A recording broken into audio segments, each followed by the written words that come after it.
Alors, je vous demande toute votre attention et votre concentration également parce que je n'ai que quelques minutes et j'ai une histoire très complexe à vous raconter. Je ne sais pas si vous aimez les contes de fées. Aimez-vous les contes de fées?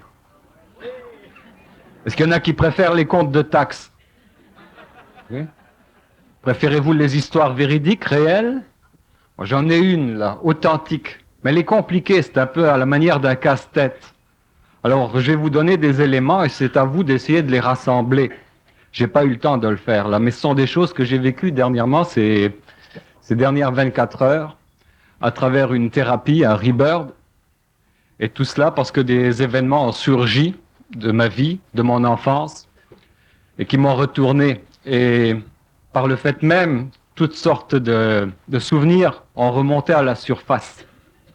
Alors, la première prise de conscience que j'ai faite, ça a été concernant mes premières amours. Il n'y a pas personne qui a oublié ça, sa première blonde, son premier chum dans sa vie, c'est un moment extraordinaire, en général. Pour moi, ça a été plutôt une espèce d'échec, de désastre, et je vais vous conter ceci. C'est d'ailleurs la raison pour laquelle je suis en thérapie en ce moment, depuis 23 ans, mais on approfondit, et puis le psychanalyste est bien content des progrès qu'on fait ensemble. Alors, pour ce qui est de mon aventure avec ma première blonde, eh bien, écoutez, c'est très simple. Elle était belle et bien gentille. Elle était douce et sentait bon. C'était la plus jolie des filles, mais sacrément qu'elle était con, le veuille ou non, timide. Timide à un point tel que notre relation, l'amour pour lequel je me consumais, n'a jamais pu être consommé. Ça, c'était le gros problème. On en est toujours resté au stade, à la phase platonique. Et vous savez, platonique, c'est platolite aussi. Fait que à 16 ans, ça vous chatouille, ça vous démange. Et puis, lorsque vous êtes en présence d'une fille comme ça, très cute, mais qui veut rien savoir, fait que vous usez de tous les stratagèmes que vous pouvez avoir dans votre esprit. Fait que je l'ai initié tranquillement à travers des jeux tels que Coca-Maillard. Je lui ai appris à jouer à Blanche-Neige et les 7 mains, par exemple, tout en affaire. Et finalement, j'ai réussi à l'attirer dans mon lit. Alors évidemment, là, je vous parle d'un temps que les moins de 40 ans ne peuvent pas connaître. Montréal, en ce temps-là, n'étalait pas son sida jusque sous nos fenêtres, évidemment. Elle était chaste et pure. Mais finalement, j'ai réussi à la tirer dans le lit, et au beau milieu de l'action, elle s'est retirée. Elle m'a trouvé bestiale, animale, et elle est sortie en claquant la porte. Ça a été le drame de ma vie, le premier drame. Et je me souviens qu'à ce moment-là, j'avais plus de goût à la vie en fait. J'ai voulu me suicider immédiatement. Je suis retourné dans mon lit, j'ai allumé 2 cierges, j'ai mis l'adagio d'Albinoli et j'ai pris 2 tubes de laxatif. À 16 ans, vous savez. Mais j'ai pas perdu la vie. Par exemple, j'ai perdu 15 kilos dans la fin de semaine. C'est toujours ça. Tout ça pour m'amener à vous dire que c'est la raison pour laquelle je suis en thérapie, en rebirth. Alors, je vis des angoisses, effectivement, suite à cet échec, puis qui s'est répété plusieurs fois dans ma vie par la suite. Et j'ai une crainte terrible aujourd'hui, c'est de finir comme mon grand-père. Je vous ai déjà parlé souvent de mon grand-père, mais je vous ai jamais avoué qu'en fait, il était lycanthrope. Il était atteint de lycanthropie. Et moi, je tiens pas à finir mes jours comme lui. Ça fait que là, je vais vous expliquer, là, ça c'est une pièce du puzzle, là. Maintenant, je vous en donner une autre. À propos de la lycanthropie, vous avez vu, ce soir, c'est la pleine lune. Alors, vous savez que la pleine lune a une influence certaine. Vous connaissez le phénomène cyclique lunaire, l'influence de la pleine lune sur les marées montantes et descendantes. C'est toujours une affaire d'eau, de flux et de reflux. Il y a également l'influence de la lune sur les têtes, pleine d'eau aussi, le psychisme, vous savez, les jours de pleine lune. Et puis sur le cycle menstruel de la femme, encore, c'est toute une affaire de liquide, ça. Fait que ça, c'est une autre affaire. Okay, vous retenez la lune là-dedans. Il ne faut pas que je me perde là-dedans de toutes mes affaires, ok? Ok. Fait que mon grand-père, qui était lycanthrope, c'était un secret qui devait être tu dans la famille parce que on ne se vante pas dans un village avoir un grand-père lycanthrope et effectivement il y en a que très peu dans une décennie ou dans un siècle. C'est un phénomène rarissime. Et ça se manifeste comment? Comment est-ce qu'il en est arrivé à être lycanthrope finalement? Eh bien, il vivait avec ma grand-mère un phénomène de synchronicité lunaire, c'est-à-dire qu'il vivait le même cycle. C'est-à-dire que quand mon grand-père avait une pulsion sexuelle une fois par mois, en ce temps-là, ça tombait pile le même jour où ma grand-mère avait ses trucs. Alors chaque fois, c'était le cycle lunaire qui les régimentait tous les deux. Ça fait que quand ma grand-mère était menstruée, lui devenait monstrueux. À force d'accumuler de la tension, il a fini par devenir lycanthrope. Alors le lycanthrope, c'est celui qui, les nuits de pleine lune, se transforme en loup et se met à hurler à la mort. Puis c'est épouvantable, le museau lui pousse, les canines, il bave, la langue pas, les oreilles en arrière, il hurle à la mort. Alors, c'est très rare comme phénomène, mais ça existe, il y a des docteurs dans la salle, vous connaissez ça. Où c'est que j'en suis là? Oui, bon. Effectivement, vous n'avez pas l'air de me croire. Encore une fois, vous allez dire François, il affabule comme d'habitude, ou il a le sens de l'exagération extrêmement développé, etc. Mais c'est bien réel. Mais j'avais déjà ce problème-là quand j'avais 8 ans. J'ai voulu convaincre ma petite amie, qui avait le même âge, que mon grand-père se transformait en loup les nuits de pleine lune, sur le coup de minuit. Elle n'a pas voulu me croire, ça fait qu'elle m'a mis au défi de lui prouver. Fait que je l'ai amené chez mon grand-père à minuit moins une. Je lui ai dit, tu restes dans le salon, près de la porte, prêt à t'enfuir, parce que ça va être épouvantable quand il va hurler. Fait que, à minuit moins 15 secondes, je me suis approché de mon grand-père, j'ai tiré par la manche, il s'est penché, et dans l'oreille, je lui ai dit, grand-père, depuis combien de temps t'as pu faire l'amour? Ouh! Vous voyez que c'est très réel. Alors, là, effectivement, là, j'aurais aimé ça vous amener la preuve de la lycanthropie de mon grand-père, mais il est mort, les deux pattes et la queue broyées dans un piège à loup. Alors, j'ai pas de lycanthrope sous la main, mais ce soir, j'ai un nyctalope. Un nyctalope, c'est quelqu'un qui voit dans la nuit. Alors, je vous amène ici les lumières de Monsieur Bernard de Montréal.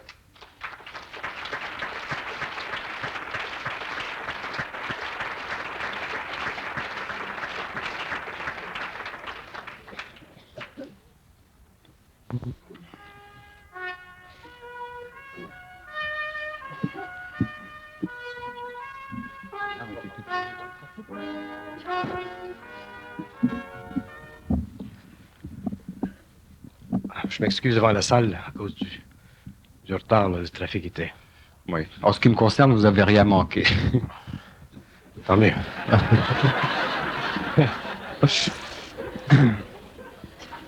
J'ai juste parlé de Pépé le loup, mon grand-père, phénomène de lycanthropie, lorsqu'on est privé trop longtemps de relations sexuelles.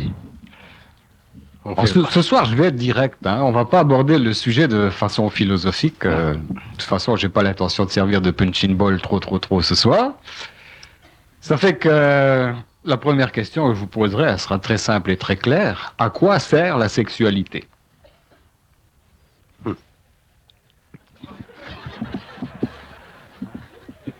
À vivre comme ça en descendant de l'auto. Bon, d'abord, si vous ne le savez pas, vous êtes dans des mauvais draps.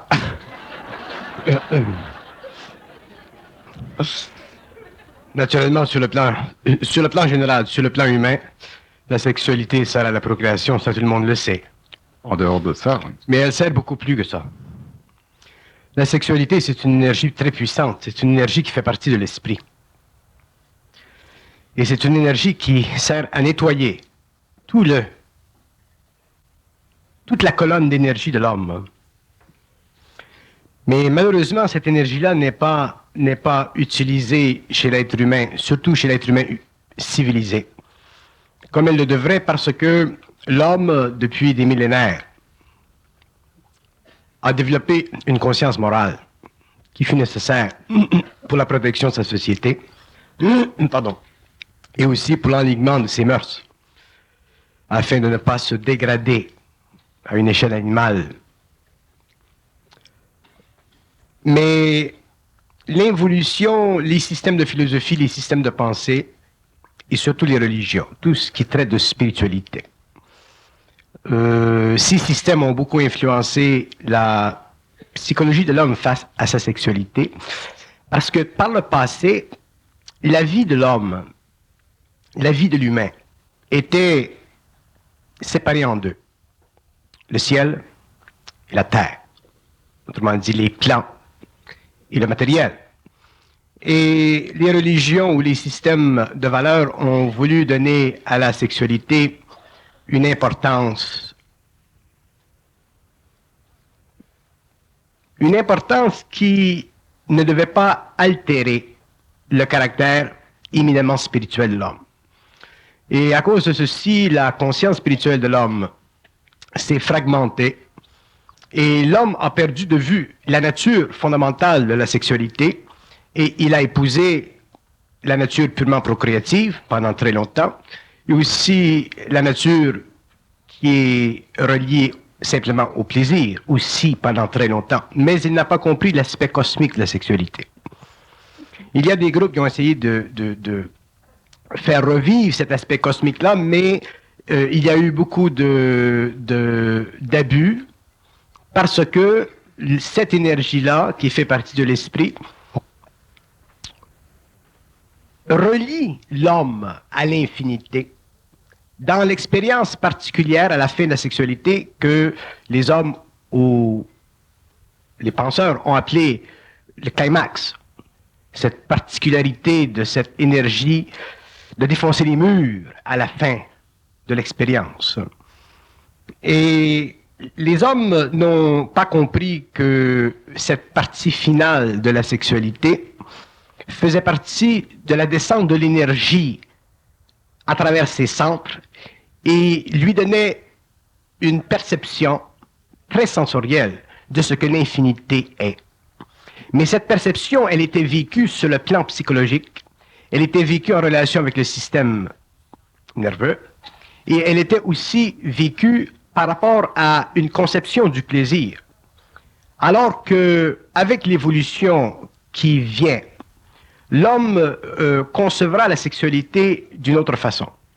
Dans ce sens qu'une fois qu'il aura accès au plan mental supérieur, la sexualité ne sera plus perçue comme étant une dimension psychologique du moi, comme elle le fut pendant l'évolution. La sexualité sera simplement l'expression d'une énergie créative, faisait partie de la composition totale des principes humains, mais l'ego lui-même en sera dissocié sur le plan psychologique et il ne la vivra qu'une d'une façon vibratoire. Et c'est à ce moment-là que l'homme cessera de vivre ou de connaître une sexualité qui, par le passé, était pour lui une mesure de sa valeur humaine, de sa valeur de mâle, ainsi de suite. Ça, c'est pour l'homme. Chez la femme, la sexualité, par le passé, à cause encore du conditionnement social, est extrêmement reliée à ce que nous appelons aujourd'hui le phénomène de l'amour. Autrement dit, l'entassement d'une énergie à l'intérieur d'une caverne qu'on appelle l'émotion. Et ceci faisait partie de l'évolution, ceci était bon parce que ceci faisait partie de l'armature psychique et psychologique de la femme. Et aussi du ciment qui créait et qui permettait de consolider une unité familiale. Par contre, au cours de l'évolution, la femme deviendra mentale, supramentale, de la même façon que l'homme deviendra supramental. Et elle ne vivra plus sa sexualité par rapport à l'émotivité de l'amour qu'elle a connu pendant l'évolution. Elle vivra sa sexualité d'une façon très mentale, comme l'homme vivra sa sexualité d'une façon très mentale. Et quand je dis mentale, je veux dire décousu, libre de désaffection émotive, mâle ou femelle, reliée à la sexualité d'antan. Et la raison, c'est parce que, avec l'évolution de la conscience sur la Terre, l'homme et la femme, ou les êtres conscients, réaliseront que la sexualité représente, sur le plan cosmique du terme, le transfert d'une énergie à partir de certaines planètes extrêmement puissantes et vibrantes dans l'univers. Autrement dit, la sexualité n'est pas simplement une vibration ou une énergie reliée à l'appareil physico-moteur.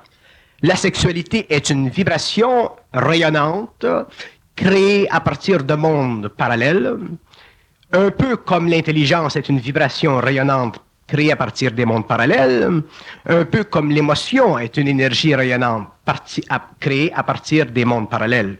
Autrement dit, viendra le temps au cours de l'évolution où l'homme sera suffisamment détaché égoïquement pour pouvoir concevoir finalement et vivre son énergie, qu'elle soit sexuelle, ou qu'elle soit émotive, ou qu'elle soit mentale, à partir d'une conscience intégrée, c'est-à-dire une conscience capable de donner à la sexualité, comme à la mentation ou comme à l'émotion, une qualité prépersonnelle, de sorte que l'ego sera totalement libre des afflictions psychologiques de la sexualité, donc il sera réellement sexuellement libre, mais pas dans un sens libertin, comme on l'entend aujourd'hui.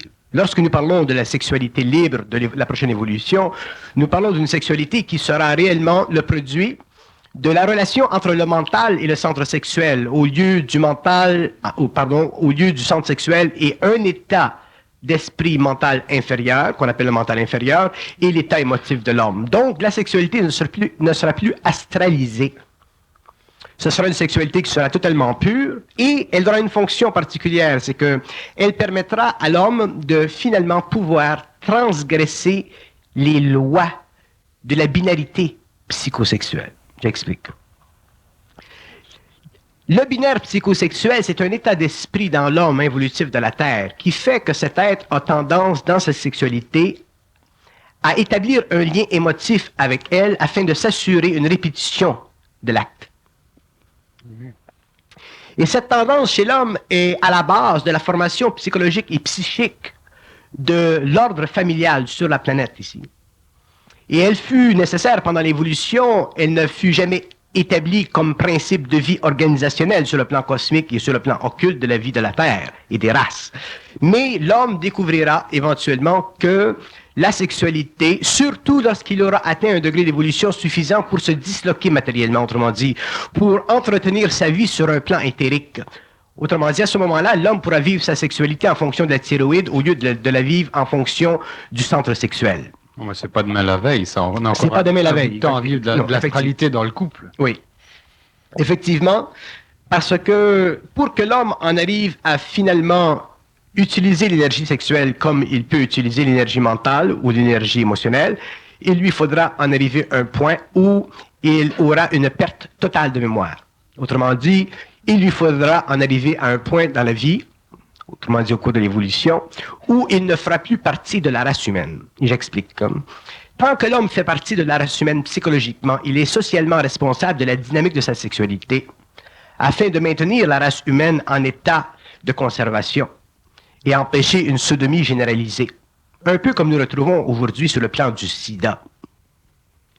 Mais ça pourrait aller beaucoup plus loin que ça, s'il n'y avait pas de système référentiel pour le développement d'une moralité plus ou moins régularisante. Mais lorsque nous parlons du surhomme, c'est-à-dire de l'homme de demain, de l'homme intégré, de l'homme intégral, de l'homme en fusion, de l'homme qui ne participera plus psychologiquement à la vie de l'humanité, mais qui participera créativement à la vie d'une humanité qui n'existe pas sur le plan matériel, ces hommes n'auront plus à vivre de la pesanteur et de la lourdeur psychologique de la sexualité, parce qu'ils n'auront plus de mémoire psychologique. Et libérés de mémoire psychologique, automatiquement la sexualité sera libérée et les hommes, à ce moment-là, pourront se servir de leur énergie sexuelle pour travailler comme ils peuvent se servir de leur énergie mentale ou de leur énergie émotionnelle, déastralisée pour travailler. Et à ce moment-là, il se créera un lien entre tous les plans de l'homme. L'homme deviendra réellement septénaire. Il aura 7 plans d'énergie totalement fusionnés un dans l'autre. Et l'homme pourra utiliser son énergie sexuelle à travailler sur les plans éthériques afin de donner sur la Terre une nouvelle vocation créative au règne animal. Autrement dit, les animaux seront donnés une nouvelle vibration d'évolution à travers la sexualité utilisée cosmiquement par l'homme dans l'éthérique. Et ceci permettra finalement au royaume animal d'en arriver éventuellement au cours des évolutions à développer une très très grande intelligence. Vous voulez que je continue un petit peu sur ça? Oui, allez-y, c'est passionnant. Au stage où nous en sommes, parce que nous sommes des êtres qui réfléchissons, nous sommes des êtres qui pensons, nous sommes totalement coupés de la dimensionnalité de ce que l'on pourrait appeler la conscience cosmique, autrement dit, le réel, transmatériel. Nous vivons dans des corps matériaux, donc la totalité de notre composante psychologique est affectée par notre émotion, et elle est fixée dans le ciment de notre expérience par un mental qui n'est pas habitué à travailler en communication directe avec des plans qui sont en dehors de l'expérience sensorielle de l'homme. Donc l'homme lui-même n'est pas capable, sur le plan psychologique, de s'instruire. Il est capable de parler, il est capable d'enseigner, mais il n'est pas capable de s'instruire. Et étant incapable de s'instruire, il ne possède pas la capacité de désintégrer la forme de sa pensée pour substituer à cette forme de pensée une nouvelle vibration, c'est-à-dire s'amener à une connexion vibratoire avec un rayon d'énergie qui fait partie de l'organisation universelle des plans, des mondes, des planètes, ainsi de suite, de sorte que son mental est extrêmement affaibli, extrêmement réduit dans sa possibilité d'expansionner ou de donner à ce que nous pourrons appeler demain le savoir une capacité d'autodéfinition en ce qui concerne les mystères de la vie. Et puisque nous parlons de la sexualité, il faudra un jour en parler de la sexualité au niveau du mystère de la vie pour qu'il soit totalement démystifié et amené à la conscience de l'homme d'une façon suffisamment créative pour que l'homme un jour en arrive finalement à cesser de souffrir de cette expérience. Un homme, par exemple, qui est suffisamment conscient ne souffre plus dans le mental. Un homme suffisamment conscient ne souffre plus dans l'émotionnel. Dans la mesure où l'homme ne souffre plus dans le mental ou dans l'émotionnel, il ne souffre plus dans la sexualité. Mais dans la mesure où l'homme souffre encore dans le mental et dans l'émotionnel, il souffre dans la sexualité parce que le plan mental et le plan émotionnel chez l'homme sont deux aspects de sa conscience planétaire qui furent utilisés pendant l'évolution pour le contrôle de sa sexualité. De sorte que l'homme en évolution, l'homme futur qui aura passé le stage psychologique de la 5e race racine, cet être-là saura s'instruire de lui-même, donc il saura éliminer la polarité émotive dans le mental et ajuster le mental à une vibration supérieure afin de pouvoir communiquer télépathiquement avec des plans qui font partie d'expériences cosmiques, mais jamais rattachées à l'expérience humaine. De sorte que l'intelligence qui sortira de ces hommes ne sera plus fragmentée, divisible, et l'homme pourra regarder son expérience sexuelle et l'évaluer en fonction d'un principe universel, cosmique, et donner à la race humaine, ou se donner à lui en tant qu'être, la possibilité d'exercer sur le plan sexuel éthérique une fonction créative qu'aujourd'hui l'homme ne possède pas. De sorte que l'homme aujourd'hui est obligé de vivre par rapport à sa sexualité afin de se maintenir émotivement stable et afin de se donner psychologiquement une valeur qui est en harmonie plus ou moins grande avec les statuts sociaux de sa culture, de sa race. Ceci est relatif. À l'intérieur d'une race ou d'une culture, l'homme est capable de se donner un statut psychologique relatif, mais s'il est moindrement évolué, s'il est moindrement sensible, ou si la culture est en voie de grande transformation profonde, comme nous le voyons aujourd'hui dans le monde occidental et même dans l'Orient, à ce moment-là, l'homme est obligé, à cause de la pression psychique de l'énergie qui vient en lui, de commencer à exercer, mais aveuglément, son droit de liberté sur sa sexualité. Et ceci à cause de son émotivité, à cause de son mental qui n'est pas parfaitement libéré de la mémoire, l'homme n'est pas capable de faire un travail d'intégration totale face à sa sexualité, donc il demeure encore prisonnier des séquelles évolutives de la sexualité sur son état émotionnel et sur son état mental. Quelle que soit l'expérience, quelles que soient les méthodes, quel que soit le pays, quels que soient les gens avec lesquels il travaille ou qu'il vit cette sexualité, il est obligé toujours de revenir à la sexualité comme étant un aspect fondamentalement psychologique et fondamentalement nécessaire à l'équilibre de son émotion et de son mental. Et ceci est une illusion. Un homme n'a pas besoin de sexualité pour vivre en équilibre parfait. Mais un homme peut se servir de la sexualité pour créer en lui-même un équilibre parfait. Là, vous allez me demander, mais quelle est la différence entre vivre dans un équilibre parfait et créer un équilibre parfait? Pour vivre dans un équilibre parfait, il faut avoir accès au plan éthérique. Donc, la réponse, elle est très simple. Ceci n'est pas pour tout de suite. Pour se créer un équilibre parfait, il faut comprendre la valeur de la sexualité, non pas par rapport à la mémoire de la race ou de la culture, ou de la nation, ou de l'histoire, mais par rapport à ce que nous, les hommes conscients, nouveaux, savons. Mais ceci demande un prix. Et c'est notre capacité en tant qu'homme de pouvoir supporter les exigences de cette sexualité libre dans l'esprit. Et l'homme n'est pas suffisamment mûr aujourd'hui, il n'a pas suffisamment contrôle de son énergie pour pouvoir vivre une sexualité libre parce que son corps émotionnel et son corps mental sont astralisés. C'est-à-dire que sur le plan astral, sur le plan de la mort, l'homme vit des influx d'énergie. Et ces influx d'énergie font toujours vibrer dans son mental de la mémoire. Et ces systèmes de réflexion créent en lui de l'angoisse, de la comparaison. Et l'homme n'est pas capable de vivre sa sexualité par lui-même, en fonction de la liberté que pourrait lui donner son esprit. Donc forcément, l'homme de l'involution qui avance vers une plus grande conscience des lois de la vie, des mystères de la vie, et dans ce cas-ci, de la sexualité, il faudra, pendant un certain nombre de générations, que l'homme vive ou qu'il s'amène quelque part dans le temps à vivre sa sexualité d'une façon de plus en plus occultée.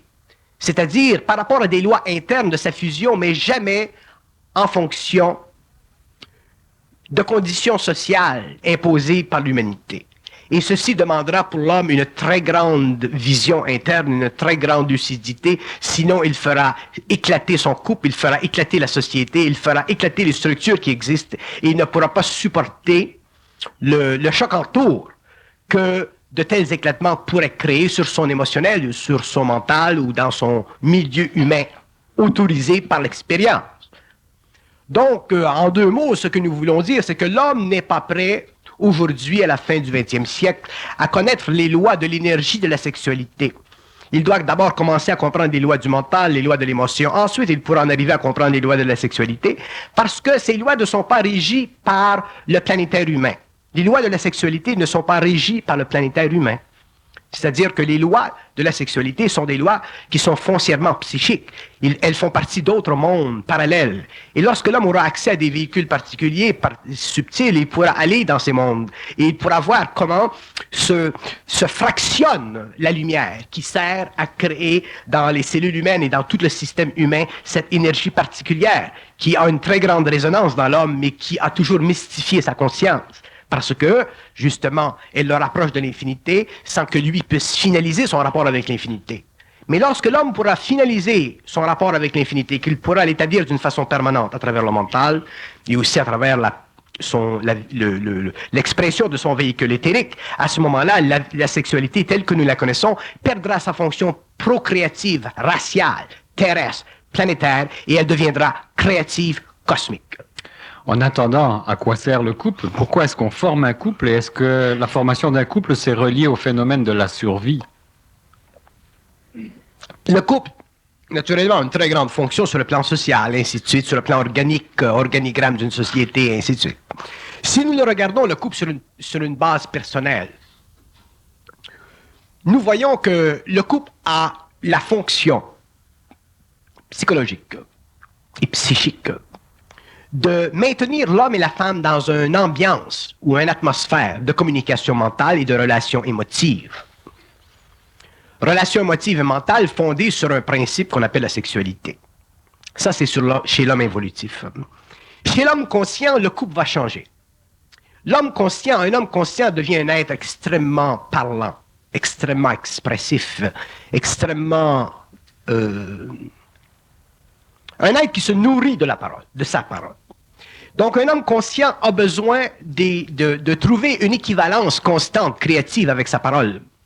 Donc, l'homme avec la femme avec l'homme, ainsi de suite. Ceci sera la fondation du nouveau couple. La sexualité deviendra l'aspect nécessaire, périphérique de cette expérience, mais les hommes nouveaux, les hommes conscients réaliseront demain que ce n'est plus à travers la sexualité qu'ils vivront leur couple, c'est à travers la parole et l'esprit qu'ils vivront leur couple, et la sexualité sera le remplissage de ce couple-là pour et tant que durera le couple sur le plan matériel. Ça veut dire que la parole peut devenir un substitut à l'acte sexuel? Non, la parole ne deviendra jamais un substitut à l'acte sexuel. On l'a échappé belle, hein? Non. Il aurait été le seul à prendre son pied. Non. Ceci est une illusion spirituelle. Bon.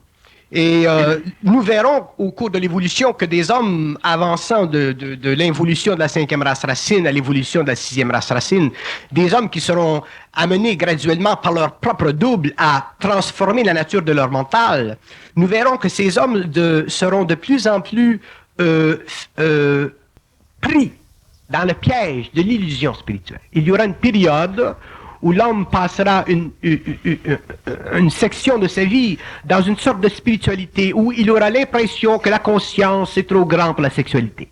Ceci sera une illusion et ceci pourra amener à la brisure des couples.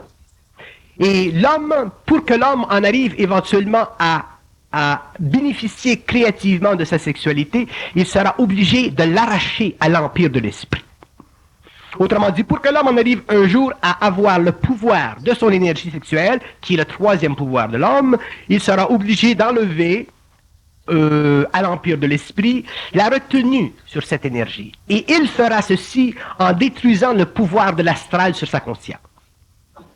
Et si l'homme ne réussit pas à détruire le pouvoir de l'astral sur sa conscience, c'est-à-dire s'il ne réussit pas à se déspiritualiser de façon absolue au cours de son évolution, il sera toujours prisonnier de cette dualité entre sa très grande conscience de l'esprit, la matérialité de sa conscience psychologique, et il ne pourra pas résoudre le problème de la sexualité dans sa vie, donc il en souffrira sur le plan personnel et il en souffrira sur le plan de son couple.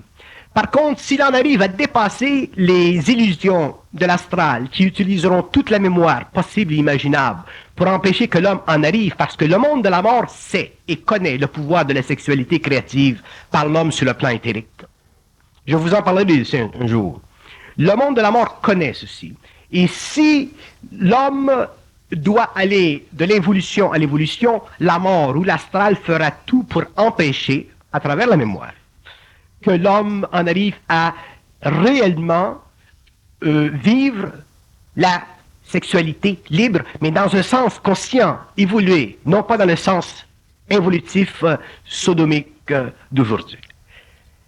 Donc il y aura une lutte entre l'homme et les forces internes en lui, les forces psychiques en lui, qui se serviront de tout ce qui est archétypal dans sa conscience pour entraîner une déviation de son esprit, une déviation de son intelligence et lui faire penser, réfléchir que la conscience c'est trop grand pour la spiritualité, pour la sexualité.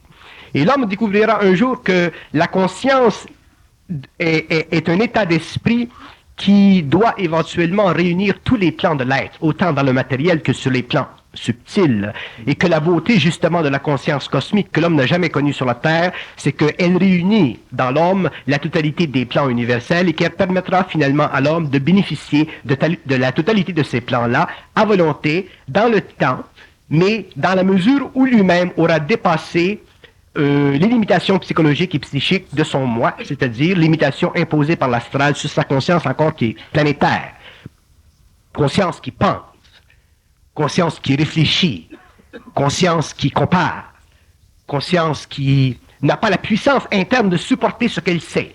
Parce que la plus grande faiblesse de l'homme de la Terre aujourd'hui, c'est de ne pas pouvoir supporter ce qu'il sait.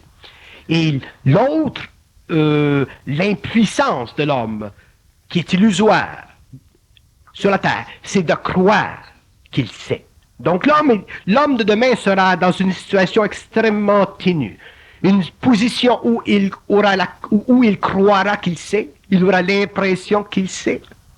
Et l'autre côté de lui, où les forces en lui voudront empêcher qu'il puisse vivre ce qu'il sait. L'homme découvrira une chose, c'est que le savoir ne fait pas partie de la manifestation psychologique du moi. Le savoir ne fait pas partie du conditionnement psychologique de l'ego. Le savoir ne fait pas partie de l'autosuggestion. Le savoir ne fait pas partie de quoi que ce soit qui a constitué pendant l'évolution les tribunes ou les paliers d'évolution spirituelle de l'humanité ou de l'évolution métaphysique, occulte, psychique, métaphysique ou universelle de l'humanité sur le plan spirituel. Le savoir est totalement le produit de la fusion de l'esprit avec l'homme, et lorsque cette fusion grandira chez l'homme, l'homme en arrivera éventuellement à connaître les lois de la sexualité cosmique, et à ce moment-là, il pourra utiliser ses forces sur le plan éthérique pour donner à la race humaine les nouvelles directives de l'évolution psychologique de la race face à la sexualité et face au royaume animal, les nouvelles forces vitales qu'auront besoin les animaux pour dépasser le statut planétaire de leur règne d'aujourd'hui. Vous avez évoqué tout à l'heure le double. Quel serait donc le rôle, ou je dirais même le jeu du double à travers le couple? Le double, c'est ce que nous appelions l'esprit. Donc, le double, c'est de l'intelligence pure. Donc, le double, c'est la partie cosmique de l'homme. Le double, c'est l'intelligence qui n'a jamais eu d'expérience sur une planète quelconque. L'homme, lui, c'est une âme. Donc, l'homme vit d'expérience présente, il vit d'expérience antérieure. Ces expériences-là sont réunies. Si on peut donner un modèle de l'âme, concevez par exemple un atome avec ses protons et tout son nuage électronique autour. Donc, l'âme de l'homme, l'âme en évolution, l'âme en fusion de l'homme sera simplement le nucléaire. Tout ce qui est autour, tout ce qui est électronique, tout ce qui est le nuage autour, fait partie de l'expérience animique au cours de l'évolution. L'homme qui entrera en contact avec le double verra, lorsque ce contact se fera, il verra que graduellement le nuage électronique périphérique à l'atome Se résorbe. se résorbe. Il y aura intégration, intégration, intégration. Éventuellement, l'âme de l'homme sera simplement un atome. Donc, à ce moment-là, l'homme aura un très grand centre de gravité. Ce centre de gravité, en relation avec le double, permettra à l'homme de vivre une vie de couple parfaite, c'est-à-dire une vie de couple où les deux âmes conscientisées seront en parfaite relation vibratoire avec l'énergie du double qui fait partie de leur composition cosmique. Donc, le couple sera un couple parfait. C'est-à-dire un couple, je ne dis pas un couple idéal. Ça n'existe pas un couple idéal. Mais un couple parfait, c'est-à-dire un couple qui comprend parfaitement les lois de l'esprit à l'intérieur de son sein et qui est capable de véhiculer constamment ces lois d'énergie à l'intérieur des relations interpersonnelles des deux êtres. Et dans le couple, il n'y aura plus de guerre froide ou de guerre chaude. Ce sera constamment l'équilibre, la permanence, et la sexualité ne sera plus le facteur préférentiel de choix pour l'accouplement. Bon, ceci doit demander beaucoup de maturité. Comment vous percevez l'immaturité de la femme et l'immaturité de l'homme dans le couple? L'immaturité de l'homme dans le couple, elle est fondée sur le fait que l'homme est incapable de vivre sa relation avec la femme d'une façon intelligente. Il la vit toujours d'une façon de domination. Quand on est intelligent, on ne domine pas. L'intelligence ne domine pas. Elle échange. L'homme, à cause de son évolution, de sa mémoire, de sa programmation, de son expérience, de sa culture, a tendance à dominer.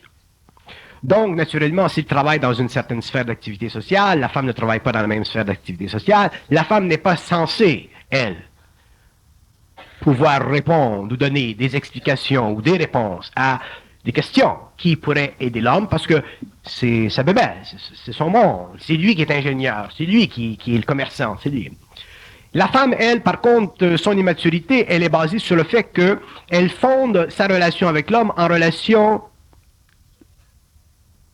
du don de soi par rapport à l'émotion qu'elle porte en elle-même. Donc, l'émotion chez la femme n'est pas une émotion mentale. C'est-à-dire que ce n'est pas une émotion qui la sert, c'est une émotion qui la dessert. Et lorsque la femme aura élevé sa conscience, qu'il aura dépassé la condition planétaire de son inconscience évolutive, au lieu d'être desservie dans l'émotionnel, elle apprendra à utiliser l'aspect émotif de son corps astral d'une façon créative et elle pourra finalement utiliser son intelligence, son esprit d'une façon créative. Donc il y aura un équilibre entre l'homme et la femme.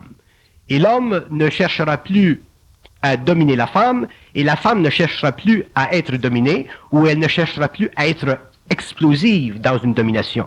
Donc la femme aura la paix et l'homme sera en paix. Mais dans le couple, la femme ne sera pas en paix tant que l'homme ne sera pas en paix. Il faut que l'homme en arrive à être en paix parce que c'est l'homme qui représente le principe actif dans le couple. C'est lui qui prend beaucoup de décisions, c'est lui c'est lui qui construit, c'est lui qui donne une sorte de dynamisme au couple. La femme, elle a une fonction complémentaire de passivité créative.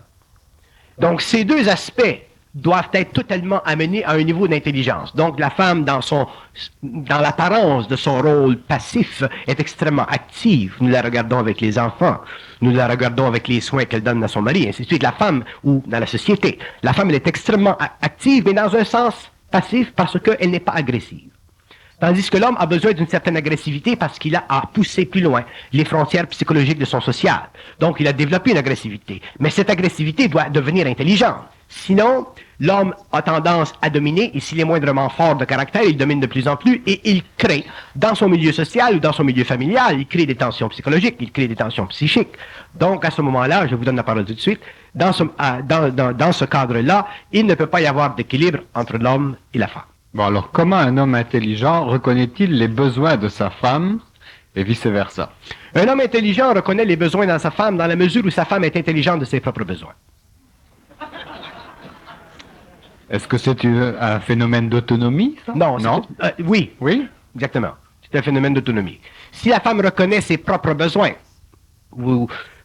j'ai toujours expliqué ce que je veux dire besoin. Besoin pour moi ne veut pas dire désir. Besoin veut dire la manifestation intelligente de l'homme et de la femme à travers les formes matérielles du monde ou les formes émotives du monde.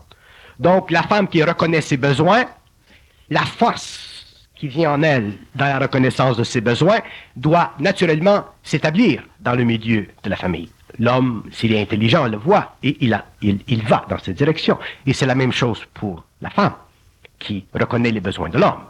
Donc, les êtres devront un jour être capables de reconnaître leurs propres besoins et ensuite vivre en relation avec le développement de ces besoins pour se créer sur le plan matériel une abondance à un niveau ou à un autre. Mais si la femme n'est pas intelligente de ses besoins, parce qu'elle est trop soumise, parce qu'elle est trop fine, parce qu'elle est trop fine, parce qu'elle a le cœur sur le bras, parce qu'elle est trop maman, à ce moment-là, la femme perd sa vie. Elle perd sa capacité de vivre. Elle perd sa capacité d'entretenir une relation avec son mari qui soit créative, intelligente, sur un même pied d'égalité. Et à cause de l'évolution et à cause des modèles de l'évolution, surtout dans nos sociétés, la femme, malgré que ceci se tasse aujourd'hui à cause des exigences économiques, la femme a commencé à prendre un petit peu plus de place, mais elle n'a pas pris toute sa place. Et un jour, la femme devra, dans le monde de l'homme, dans le monde de la famille, prendre toute sa place, mais une place intelligente, pas une place qui est basée sur le principe de sa féminité ou sur le principe de ce qu'elle manifeste physiquement ou sensuellement. Elle devra prendre sa place dans le monde de sa famille comme dans le monde, mais en fonction de son intelligence et en utilisant agréablement ce qu'elle possède. De la même façon que l'homme devra utiliser dans le monde son intelligence pour pouvoir se placer dans le monde en fonction de ce qu'il doit faire. Ainsi, il y aura un équilibre entre l'homme et la femme. Mais ceci demandera que la femme vive une très grande transformation de son corps émotionnel. Comme l'homme devra vivre une très grande transformation de son insécurité face au travail ou de son orgueil face à l'humanité en général. La rencontre des deux partenaires, est-ce que c'est le résultat d'un choix ou est-ce que c'est l'effet de la programmation? Non. Il n'y a pas de hasard dans l'univers. L'univers est une masse d'énergie, condensée ou non condensée, qui est parfaitement organisée et tout se tient. Donc, c'est la beauté de la vie. Tout se tient, tout est en relation un avec l'autre. Mais dans les relations humaines, il y a énormément de karma, c'est-à-dire qu'il y a beaucoup d'âmes qui se rencontrent sur le plan matériel pour évoluer, pour l'expérience. Et tant que l'homme vit d'expérience sur la Terre, c'est une insulte de son intelligence. L'homme doit vivre sur le plan matériel créativement. Il doit œuvrer. Mais si l'homme manque d'expérience, si la femme manque d'expérience, ils seront amenés à se rencontrer parce qu'à partir des plans, tout est organisé. Vous venez au monde dans une famille, dans tel coin, vous allez manger un hot dog à tel restaurant, la waitress, elle est là. Tout se tient. Mais c'est difficile pour l'homme de voir ceci parce que l'homme n'a pas de communication avec les plans invisibles. Donc, il est obligé simplement de vivre par rapport à des statistiques. Mais effectivement, il découvrira un jour que le hasard n'existe pas à aucun niveau. Mais est-ce que vous voulez dire à ce moment-là que c'est l'homme qui a l'impression de faire un choix? C'est l'homme qui a l'impression de faire un choix. Okay. Oui. Et la femme a l'impression de faire un choix. Bien. Maintenant, pourquoi avons-nous des enfants, en dehors de vouloir perpétuer la race? Bon, en dehors de la perpétuation de la race, nous avons des enfants parce que, dans un couple, après un certain nombre d'années, les enfants apportent un nouvel équilibre dans le couple. Vous ne pouvez pas concevoir dans la vie simplement la polarité. Il y a toujours trois forces. Donc l'enfant, le père, la mère créent un triangle. Et ce triangle est nécessaire parce qu'il représente la plus haute forme de développement de la polarité. À quoi bon se marier? Pourquoi un homme et une femme vivraient-ils ensemble sans se marier ou sans former un couple pour avoir des enfants à long terme? Là, je parle d'une façon universelle. Je ne veux pas dire que des êtres qui vivent ensemble en couple ne sont pas bien. Mais je veux dire que le mouvement naturel de l'énergie dans le couple, chez un père ou chez une mère ou chez un homme et chez une femme, qui sont parfaitement sécures dans leur énergie, les amènera quelque part dans le temps à une procréation, s'ils sont suffisamment jeunes, afin de pouvoir bénéficier demain d'une troisième ou d'une tierce personne qui créera l'équilibre dans le couple. Mais il y a beaucoup de forces sociales qui entrent en jeu là-dedans. Nous pouvons faire trop d'enfants. Nous avons l'histoire de ceci. Ou nous pouvons faire des enfants avant le temps. Ou nous pouvons souffrir de ne pas avoir d'enfants. Donc, vous me demandez une question à laquelle je ne peux pas répondre parce qu'il faudrait que je prenne tel couple, tel couple, tel couple. Si je regarde un couple, à ce moment-là, je peux voir pourquoi le couple a des enfants ou pourquoi le couple devrait avoir des enfants ou pourquoi le couple n'a pas d'enfants. Vous avez l'air de dire que les enfants viennent dans le couple comme pour compléter ou finaliser quelque chose qui n'aurait pas été finalisé chez les parents. Les enfants viennent dans le couple pour créer un équilibre psychique dans le couple, le triangle. Mais lorsque je parle des enfants, pour moi, que ce soit un ou deux ou trois enfants, enfant veut dire la troisième tête du triangle. Le père, la mère et l'enfant. Que ce soit deux enfants ou trois enfants. Inclut le mouton noir dans la famille? Inclut le mouton noir dans la famille, qui met beaucoup de piquant dans la famille. Pourquoi est-ce qu'il y a un mouton noir dans une famille? Il y a un mouton noir dans la famille pour empêcher que les autres enfants prennent trop avantage de la famille. S'il y avait trop d'amour dans une famille, s'il y avait trop de cette abondance d'amour dans une famille, les enfants, à cause de la nature astrale, prendraient avantage de l'amour des parents. Donc vient ce que vous appelez le mouton noir, ça fracture l'énergie de la famille, donc ça met les parents sur leur garde, ça crée un équilibre de protection pour leur propre psychologie. Le mouton noir a une très grande fonction dans la famille, et très souvent le mouton noir est un être qui a suffisamment de force pour garder toujours la famille en déséquilibre afin qu'elle évolue.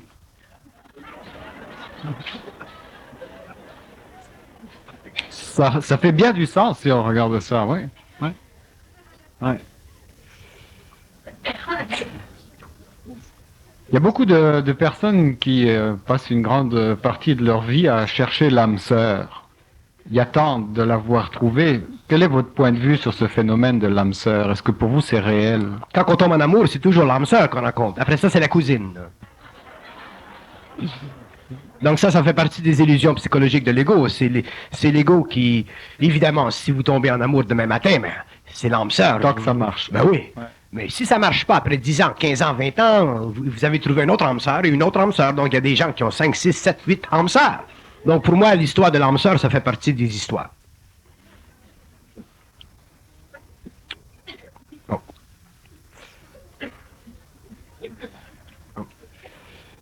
Est-ce qu'il existe actuellement des... Mais c'est vrai, le phénomène de l'âme sœur.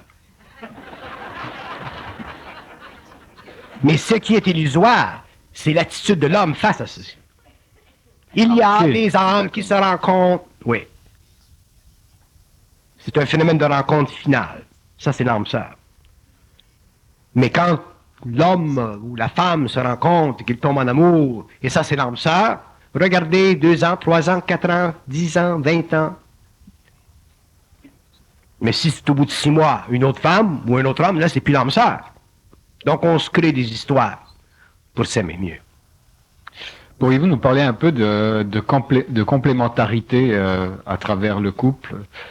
Aussi peut-être de la programmation astrologique des deux individus qui se rencontrent, dans ce sens-là de complémentarité. La complémentarité chez le couple involutif, elle crée une polarité dans le couple. La complémentarité devient utile et créative chez le couple quand le couple devient intelligent. À ce moment-là, il y a complémentarité réelle, dans le sens que l'homme et la femme se complètent. Alors que si les êtres sont inconscients, la complémentarité, à un certain moment donné, devient une polarisation de leur tendance. Et c'est cette polarisation qui va créer des tensions entre l'homme et la femme. Autrement dit, il ne faut pas que la complémentarité soit une polarisation de leurs énergies. Il faut que la complémentarité soit le produit ou le résultat de l'union de leur esprit. Ça, c'est de la complémentarité. Sinon, il y a polarisation, il y a désaffection, il y a tension, il y a éventualité de problème. Que pensez-vous, vous qui ne pensez pas, du partage des portefeuilles dans le couple? Le partage des portefeuilles? Oui, le partage ou la gestion de l'argent. Comment est-ce que vous voyez ça dans un couple? Est-ce que pour vous, toutes les ressources doivent être mises en commun? Ou est-ce qu'il doit y avoir, supposons que celui qui rapporte le plus doit gérer l'argent en donnant à celui qui ne rapporte pas une part? Comment est-ce que vous voyez ceci? Ça dépend de l'intelligence que les deux êtres ont de leur union. Dans un couple où il y a beaucoup d'intelligence de l'union, où il y a beaucoup d'union, beaucoup de complémentarité, évidemment, les argents serviront autant à un qu'à l'autre. Si un travaille, l'autre travaille, ou les deux travaillent, il y aura une mentalité commune dans la dynamique de cet argent pour le rendement particulier de leurs besoins. Si par contre, dans le couple, il y a trop d'isolation psychologique en ce qui concerne l'unité du couple, c'est-à-dire que l'homme vit dans sa sphère, la femme vit dans la sphère, et qu'ils se réunissent pour des plaisirs sexuels ou pour des plaisirs d'autres ordres, à ce moment-là, les deux auront leurs propres intentions face à leur monnaie. Et à ce moment-là, les argents ne serviront plus le couple, ils serviront simplement les individus dans le couple, mais ce sera un indice qu'il y a séparation. Moi, si on me dit, oh ben moi je garde mon argent, mon mari garde son argent, moi je sais tout de suite qu'il y a de la séparation un peu entre les deux. Parce que s'il y a amour dans le sens réel, je ne parle pas de l'amour involutif, ou même dans le bel amour, le grand amour de l'involution, s'il y a de l'amour réel, une grande affection dans le couple, je vois difficilement que l'homme tire l'argent de son côté et la femme tire l'argent de son côté. Que la femme se garde un petit peu pour ses pendants d'oreilles, que l'homme se garde un petit peu pour ses outils, ça je vois. Mais qu'il n'y ait pas cette facilité d'échange, de mouvement d'énergie dans le couple, pour moi c'est déjà une façon de voir qu'il y a quelque part trop d'isolation entre les deux. Lorsqu'il y a réunion de deux homosexuels, est-ce qu'il y a pour vous fondation d'un couple? Oui, oui, deux êtres homosexuels qui vivent une relation intelligente, effectivement, forment un couple, et c'est à leur avantage parce que ça leur permet de réaliser jusqu'à quel point ils sont faibles ou jusqu'à quel point ils sont forts. Un être homosexuel qui ne vit pas de relation de couple avec un autre être ne pourra jamais réaliser jusqu'à quel point il est fort ou jusqu'à quel point il est faible parce que il y a trop de facilité dans le monde de l'homosexualité pour vivre sa vie sexuelle sans contrat psychologique. Donc à ce moment-là, comment voulez-vous qu'un homme puisse voir, sentir sa force, sa faiblesse, ses affections, ses qualités? C'est dans le couple que ça se mesure, c'est dans la relation que ça se mesure, parce qu'il y a toujours des possibilités de conflit, et c'est là que on voit s'il y a suffisamment d'amour dans l'homme ou d'amour dans l'autre pour qu'il y ait succès, vitalisation de leur relation. Donc le couple est essentiel chez ces êtres-là. Sinon, ils vont aller graduellement vers une certaine sodomie, ils vont vivre une certaine vie solitaire. Ils vont manquer d'être à deux. Ils vont aller se plonger dans les églises de l'homosexualité que j'appelle les clubs gays. Ce sont des églises, ces places-là. Des temples. Des temples de l'homosexualité. Donc, le phénomène du couple, c'est très important pour l'homme. Mais il y a des êtres, vous allez dire, ah ben moi je suis pas intéressé, moi une femme, les femmes, et quand je regarde ces êtres-là qui me disent les femmes sont et je les regarde et je vois que ces êtres-là sont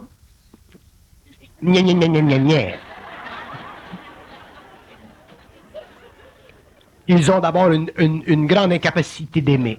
Parce que pour former un couple, il faut aimer, hein? Pour former un couple, il faut un modicum d'amour, il faut aimer un peu, ou beaucoup, bon, il faut aimer. Tandis que que l'on demeure, comment vous appelez, bachelor, célibataire pendant un certain temps, c'est normal, ça fait partie. Mais si vous faites une analyse, si vous regardez profondément dans l'homme, vous voyez qu'il y a des manques, Il y a un manque de capacité d'être responsable socialement. Il y a une insécurité, souvent sur le plan sexuel. Il y a souvent une incapacité de donner. Il y a souvent des tournures d'esprit caractérielles qui font partie de l'enfance. Il y a toutes sortes de choses. Ça dépend des individus, naturellement. Donc, je ne dis pas que les célibataires ne sont pas de grandes personnes, mais je dis que être célibataire, c'est déjà avoir en soi quelque chose qui ne tourne pas rond.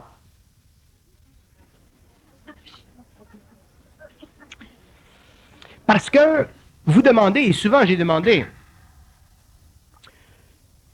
à des gens célibataires, et je demande, tu n'aimerais pas avoir une amie, une femme, vice-versa, des femmes célibataires. Et tous les célibataires disent oui, ah oui, j'aimerais avoir. Mais ils sont donc comment voulez-vous former un couple avec Donc ces êtres-là doivent soit se transformer pour en arriver à pouvoir vivre une sorte d'équilibre psychologique, psychique avec un autre partenaire de sexe opposé, ou s'ils ne sont pas capables, pour des raisons d'évolution de l'âme, à ce moment-là, mais ils vivent célibataires. Quelle est votre position face à l'augmentation des divorces ou face aux divorces en général? Comment est-ce que vous voyez ça, cette accélération des divorces? C'est très normal. C'est très normal parce que l'homme aujourd'hui est plus intelligent dans le sens évolutif du terme. Dans le sens qu'il est moins pogné. C'est ça, vous dites pogné? Oui. Bon. Donc l'homme est moins pogné et les humanités modernes ont fumé beaucoup de poutres. Donc il y a eu altération de la personnalité.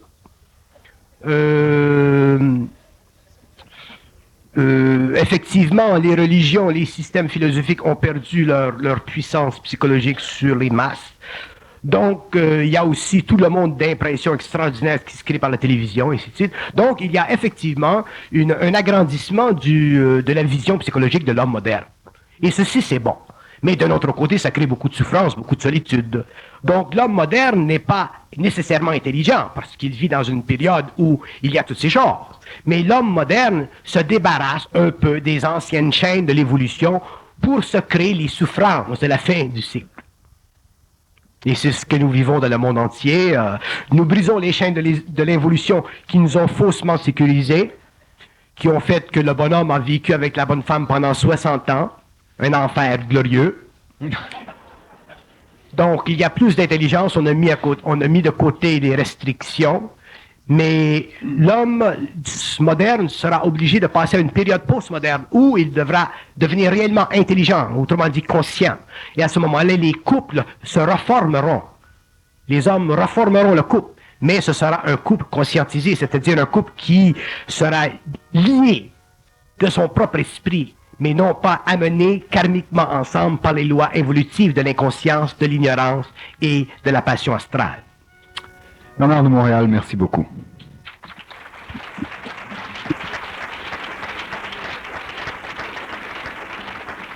On fait une ménopause de 3/4 d'heure.